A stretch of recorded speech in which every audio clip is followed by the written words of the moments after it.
Masrura, mahasiswi jurusan Psikologi Pendidikan dan Bimbingan Universitas Negeri Makassar. Kalian apa kabar nih? Masih masa pembelajaran daringnya?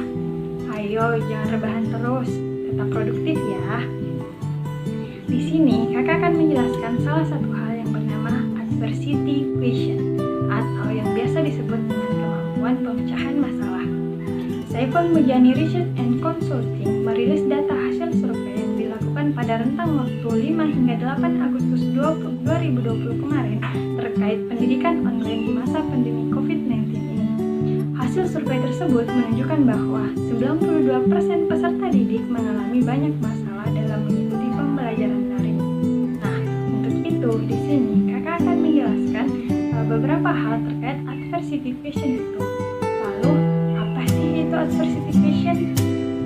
Adversity question secara leksikal, adversity berarti kesengsaraan atau kemenangan, sementara question berarti hasil bagi, takaran atau kecerdasan. Nah, makna konseptual dari adversity question ini adalah kemampuan seseorang atau kecerdasan yang dimiliki dalam mengatasi kesulitan dan sanggup untuk bertahan hidup. Dengan kata lain, adversity question berarti suatu takaran yang diukur untuk mengukur kemampuan seseorang dalam mengatasi setiap persoalan hidup. Menurut Stolz, ia mengemukakan 4 dimensi yang diangkat, yakni CO2RE yang berasal dari kata yang pertama, yakni kontrol atau kendali yang ditunjukkan untuk mengetahui seberapa banyak kendali yang dapat kita rasakan terhadap suatu peristiwa yang menimbulkan kesulitan. Yang terpenting adalah sejauh mana kita merasakan bahwa kendali itu ikut berperan dalam peristiwa yang menimbulkan kesulitan hidup kita. Yang kedua, yakni origin dan causes, aspek yang mempertanyakan siapa atau apa yang menimbulkan kesulitan dan sejauh mana seseorang menganggap bahwa dirinya yang menjadi faktor atau asal-usul dari kesulitan tersebut.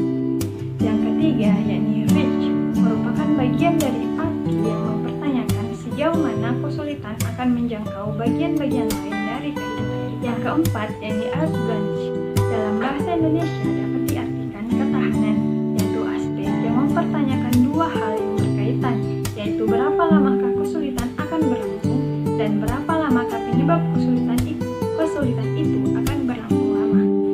Menurut Sanggar Bimbingan Konseling Dinas Pendidikan Menengah dan Tinggi DKI Jakarta, adversity question individu menjadi rendah disebabkan karena cara belajar yang salah. Ketika orang menemui kesulitan lalu gagal tidak dapat mengatasinya, maka ia akan langsung memvonis dirinya dan meyakini bahwa ia tidak berdaya. Demikianlah pada situasi kesulitan berikutnya, ia juga akan terburu percaya bahwa dirinya tidak akan berdaya lagi menghadapi kesulitan tersebut, sehingga terjadilah proses belajar yang salah, seperti proses menyerah, tidak bereaksi apapun dan pasrah, tidak berusaha, dan lain sebagainya. Sikap mental seperti ini tentunya akan menghancurkan dorongan untuk bertindak. Hilanglah kemampuan untuk mengendalikan peristiwa. Sebaliknya, peristiwalah yang akhirnya akan mengendalikan diri mereka. Akibat dari cara belajar yang salah ini juga dapat menyebabkan seseorang menjadi merendahkan prestasi mereka, kinerja mereka, motivasi mereka, energi, dan lain sebagainya. Bagaimana adik-adik, sangat membahayakan jika kita tidak memiliki kemampuan adversity question. Nah, kalau gitu, di sini kakak akan memberitahu kalian tentang cara-cara yang bisa menumbuhkan kemampuan adversity question kalian. Menurut Stolz, cara menimbulkan dan mengembangkan adversity question dapat dilakukan dengan istilah L, E, A, dan D, yakni listen it, explore it, analyze it, dan do. Yang pertama yakni listen it atau dengar. Mendengarkan respon terhadap kesulitan merupakan langkah yang penting dalam mengubah aku individu. Ketika kita berusaha menyadari dan menemukan jika terjadi kesulitan, kemudian menanyakan pada diri sendiri apakah itu respon aki yang tinggi atau rendah, serta menyadari dimensi aki mana yang paling tinggi. Yang kedua yakni explore. Pada tahap ini, individu didorong untuk menjajaki asal-usul atau mencari penyebab dari masalah, setelah itu menemukan mana yang merupakan kesalahannya, lalu mengeksplorasi alternatif tindakan yang tepat. Yang ketiga yakni analisis. Pada tahap ini, individu diharapkan mampu menganalisis bukti apa yang menyebabkannya tidak dapat mengendalikan masalah, Bukti bahwa kesulitan itu harus menjangkau wilayah lain dalam kehidupan individu tersebut, serta bukti mengapa kesulitan itu berlangsung lebih lama dari semestinya. Fakta ini perlu dianalisis untuk menemukan berapa faktor yang mendukung aku individu tersebut.